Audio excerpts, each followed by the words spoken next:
हजारों साल पहले, जब दुनिया के ज्यादा हिस्से जंगलात से भरे हुए थे, जब इंसान ने अभी शहर बनाना प्रॉपरली नहीं सीखा था, जब यूरोप अंधेरों में था, तब एशिया के एक कोने में एक ऐसी तहजीब जन्म ले रही थी जो अपने वक्त से हजारों साल आगे थी।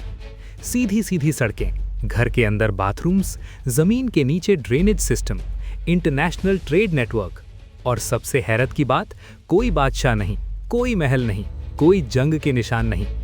फिर एक दिन ये तहजीब गायब हो गई। ना कोई लाशों के ढेर, ना जले हुए शहर, ना किसी जंग की कहानी, सिर्फ खामोश ईंटें और मिट्टी में दबे हुए राज। ये कहानी है इंडस वैली सिविलाइजेशन की, एक ऐसी सिविलाइजेशन जो दुनिया की सबसे पुरानी और सबसे एडवांस सिविलाइजेशंस में से एक थी, मगर जिसका राज आज भी हम पूरी तरह नहीं समझ पाए। क्या वो हमसे ज्यादा तरक्की याफ्ता थे? क्या उनका इल्म हमसे बेहतर था? और सबसे बड़ा सवाल, वो अचानक कहां गायब हो गए? चलिए जानते हैं आज इसी वीडियो पर।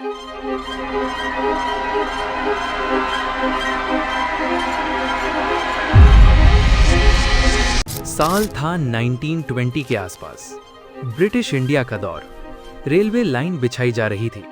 मजदूर ईंटें निकाल रहे थे, पुरानी, मजबूत, अजीब सी ईंटें। किसी ने सोचा भी नहीं था कि ये ईंटें 4000 साल पुरानी होंगी। पंजाब के एक इलाके में हड़प्पा नाम की जगह पर जब एक्सकेवेशन शुरू हुआ तो आर्कियोलॉजिस्ट्स को कुछ ऐसा मिला जिसने हिस्ट्री बुक्स को हिला दिया। पहले तो लोग समझ नहीं पाए ये क्या है, कोई पुराना किला, कोई शहर। मगर जैसे जैसे मिट्टी हटी, एक पूरा प्लान्ड शहर सामने आने लगा। सीधी सड़कें, 90 डिग्री एंगल पर कट होती गलियां, स्टैंडर्ड साइज की ईंटें, और सबसे हैरत, अंडरग्राउंड ड्रेनेज सिस्टम। दुनिया को तब तक ये लगता था कि सिविलाइजेशन की शुरुआत सिर्फ इजिप्ट और मेसोपोटामिया से हुई थी, मगर यहाँ साउथ एशिया में एक और सिविलाइजेशन थी, उतनी ही पुरानी, शायद कुछ केसेस में उनसे ज्यादा एडवांस्ड। फिर मोहनजोदारो मिला, सिंध के इलाके में। नाम का मतलब मुर्दों का टीला, लेकिन जब एक्सकेवेशन हुई तो ये मुर्दों का टीला नहीं, बल्कि जिंदा हिस्ट्री का खजाना निकला। पूरा का पूरा शहर, 40,000 से ज्यादा लोग रह सकते थे, और सब कुछ प्लान्ड। ये कोई रैंडम बस्ती नहीं थी, ये इंजीनियरिंग का शाहकार था। तब दुनिया को एहसास हुआ कि हमने हिस्ट्री का एक पूरा चैप्टर मिस कर दिया था। इन कीजिए 4000 साल पहले का मोहनजोदारो। सुबह का वक्त है, सूरज धीरे धीरे निकल रहा है, हवा में मिट्टी की हल्की सी खुशबू। आप सीधी वाइट स्ट्रीट्स पर चल रहे हैं। सड़क के दोनों तरफ ब्रिक हाउसेस, हर घर एक जैसे प्रोपोर्शन में बना हुआ। ये कोई केओटिक बस्ती नहीं, ये एक मास्टर प्लान्ड सिटी है। हर घर के अंदर private well, bathroom, drainage outlet, ventilation system. सोचिए, 4000 साल पहले लोग अपने घर के अंदर बाथरूम यूज कर रहे थे और वेस्ट वाटर अंडरग्राउंड सिस्टम में जा रहा था। आज भी दुनिया के कई शहरों में ऐसा सिस्टम प्रॉपर्ली नहीं। फिर आता है द ग्रेट बाथ, एक बड़ा rectangular structure, waterproof bricks, steps नीचे जा रही हैं। क्या ये स्विमिंग पूल था या रिलीजियस रिचुअल का हिस्सा? कोई नहीं जानता, मगर इतना पता है कि पानी उनकी जिंदगी का सेंट्रल हिस्सा था। फिर ग्रेनरीज, बड़े बड़े अनाज के स्टोर हाउसेस, इसका मतलब organised agriculture, food surplus, strong economy. ये सिर्फ लोग नहीं थे, ये सिस्टम था, एक civilised, organised, discipline society. Dholavira, desert का हीरा। आज के गुजरात के रन में एक और शहर मिला, धोलावीरा। यहाँ वाटर कंजर्वेशन सिस्टम देखकर साइंटिस्ट्स हैरान रह गए। Reservoirs, channels, rain water harvesting, desert के बीच इतना एडवांस्ड वाटर मैनेजमेंट। आज क्लाइमेट चेंज के दौर में शायद हम उनसे सीख सकते हैं। लोथल, दुनिया का पुराना डॉकयार्ड। लोथल में मिला एक स्ट्रक्चर जो डॉकयार्ड जैसा लगता है। ये प्रूव करता है उनका समुद्री ट्रेड था। वो सिर्फ लोकल लोग नहीं थे, वो ग्लोबल प्लेयर्स थे। मेसोपोटामिया तक उनके सील्स मिले हैं। इसका मतलब 4000 साल पहले साउथ एशिया का ट्रेड मिडिल ईस्ट तक कनेक्टेड था।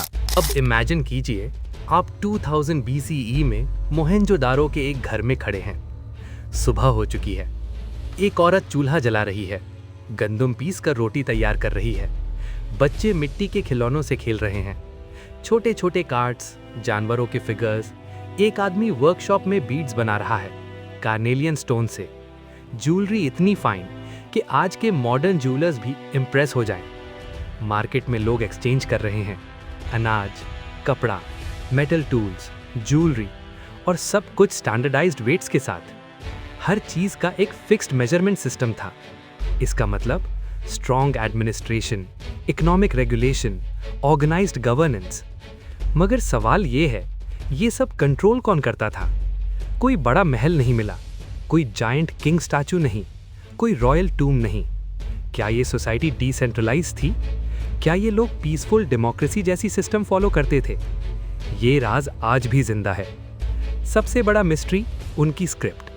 हजारों सील्स मिले हैं, उन पर छोटे छोटे सिंबल्स, कुछ जानवरों की तस्वीर, एक यूनिकॉर्न जैसा जानवर, कुछ अजीब साइंस। मगर आज तक कोई भी उनकी स्क्रिप्ट डिकोड नहीं कर पाया। सोचिए, अगर कल सुबह कोई साइंटिस्ट अनाउंस करे, हमने इंडस स्क्रिप्ट रीड कर ली, तो शायद हिस्ट्री दोबारा लिखी जाए। शायद हमें पता चले उनका असली नाम क्या था, उनका सिस्टम क्या था, उनका रिलीजन क्या था, उनका कोलैप्स क्यों हुआ। मगर अभी के लिए उनकी आवाज सिर्फ मिट्टी में दबे हुए निशानों तक महदूद है। उनके रिलीजियस स्ट्रक्चर का एविडेंस कम मिला। कोई बड़ा टेंपल नहीं, मगर कुछ चीजें मिली। मदर गॉडेस फिगरीन्स, एक सील जिसमें एक आदमी क्रॉस लेगेड बैठा है, जानवरों से घिरा हुआ। कुछ लोग कहते हैं ये अर्ली फॉर्म ऑफ शिवा हो सकता है, कुछ कहते हैं ये सिर्फ एक सिंबल है। मगर सब अग्री करते हैं ये लोग नेचर से कनेक्टेड थे। Water, animals, fertility. उनका रिलीजन शायद ऑर्गेनाइज्ड इंस्टीट्यूशन नहीं था, बल्कि डेली लाइफ का हिस्सा था। फिर क्या हुआ? इतनी पावरफुल सिविलाइजेशन, इतना ऑर्गेनाइज्ड सिस्टम, इतनी एडवांस्ड प्लानिंग, फिर वो गायब कैसे हो गए? कुछ थियरीज कहती हैं climate change, river system shift हो गया। एक बड़ी रिवर जो उनकी लाइफलाइन थी ड्राई हो गई, एग्रीकल्चर कोलैप्स हो गया। कुछ कहते हैं फ्लड्स आए, कुछ कहते हैं अर्थक्वेक्स ने सिस्टम तोड़ दिया। आर्यन इन्वेजन थ्योरी भी प्रपोज हुई, मगर उसका सॉलिड एविडेंस नहीं मिला। सबसे ज्यादा एक्सेप्टेड थ्योरी ये है ग्रेजुअल डिक्लाइन। लोग माइग्रेट करते गए, शहर छोटे होते गए, सिस्टम धीरे धीरे टूट गया। कोई ड्रामेटिक एक्सप्लोजन नहीं, बस एक स्लो फेडिंग, जैसे कोई सितारा धीरे धीरे बुझ जाए।